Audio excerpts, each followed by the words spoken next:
Le scandale de la viande contamine maintenant toute l'Europe. De nouveaux produits frauduleux ont été découverts hier. Là encore, des plats cuisinés au bœuf se révèlent contenir de la viande de cheval. En Autriche, ce sont des lots de tortellini qui ont été mis en cause, des lasagnes en Norvège, des pizzas au Danemark. Bref, en tout, une dizaine de pays sont désormais touchés.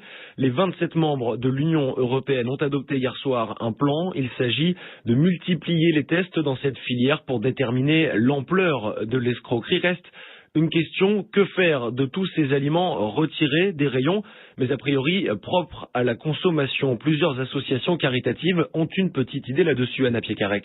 Le Secours populaire distribue des centaines de millions de repas par an. Pour répondre à des besoins qui ne cessent d'augmenter, il est prêt à récupérer les plats contenant de la viande de cheval, à condition, insiste Julien Loprêtre, président de l'association, que leur sécurité sanitaire soit garantie. Il faut que ce soit de la marchandise qui réponde à tous les critères. Et il faut surtout pas qu'on développe l'idée, comme c'est des marchandises un peu douteuses, c'est bon pour les pauvres. Non, nous avons un grand respect pour les victimes de la pauvreté. Deuxième condition, les produits devraient être correctement étiquetés. On est prenable si vraiment sur les étiquettes, c'est bien indiqué, là il y a du cheval, là il y a autre chose. Nous sommes bien placés au Secours populaire pour parler de ces questions parce que nous avons un problème avec la viande de porc. Il y a des gens qui disent nous on veut pas de porc. Bon vous prenez pas de porc, mais vous le laissez parce qu'il y en a d'autres qui cherchent à avoir du porc. Il faut que ce soit en toute connaissance de cause. La conservation des produits surgelés coûte cher.